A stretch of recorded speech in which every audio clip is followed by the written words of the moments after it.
Welcome back. The emergence of construction mafia is impeding infrastructure development projects around the country.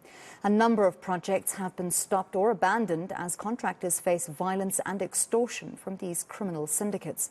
This is exacerbated by theft and vandalism during social unrest. We speak now to Mike Bolhuis, a specialist investigator, about how prevalent this form of criminality is. Thank you so much for joining us this evening, Mr. Bolhuis.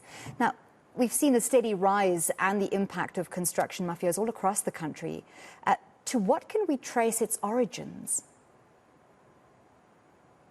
Well, crime begets crime. So this started out years and years ago, and there wasn't zero tolerance in place. There wasn't visual policing.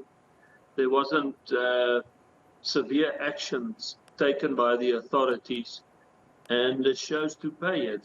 Today it's one of the most lucrative crimes committed in the country because it has so many authorities involved. Take note that crime can only flourish when there's authorities involved.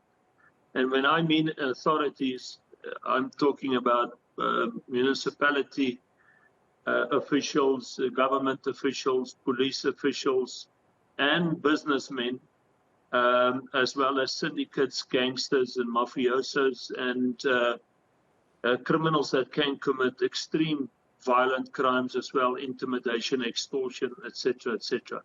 So it's become a situation where if something is to be built in an area, if they as a group is not used, they will make sure that those who oppose them are dealt with severely.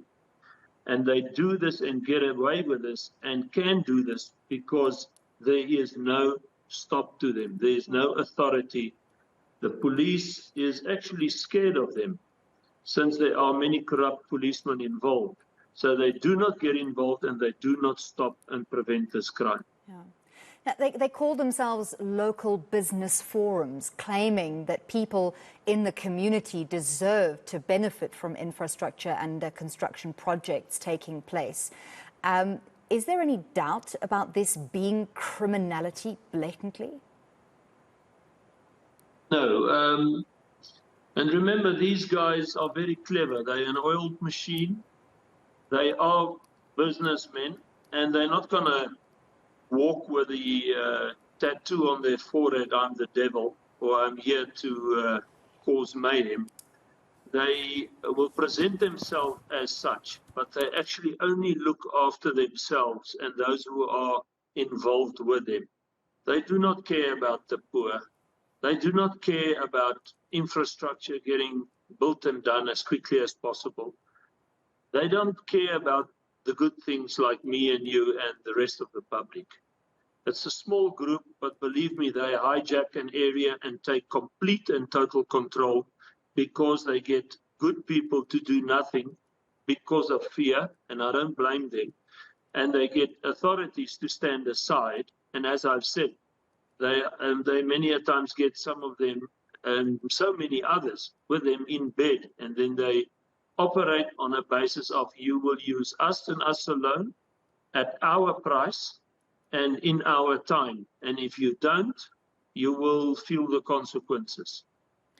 So they're even targeting the entire value chain, targeting building material suppliers. So before building materials even get to the construction site, the construction mafia has already played a role there to make sure that they're not delivered unless, they're being delivered into the hands of the construction mafia, or, using that to hold up the entire site ransom.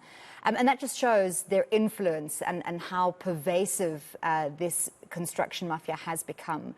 What should we be doing to address it in the light of, you saying that there are so many municipal and government officials and even police involved at that level? What you say is absolutely true. It's horrendous. It's actually much worse because many of these gangs that are involved are not only involved in this, they're involved in kidnappings, hijackings, ATM bombings, and all other serious, extreme, violent crimes, and they will commit murder. And yes, any and everything pertaining a contract, no matter how big it is hijacked. and it's decided by them as a group what they're going to do with it.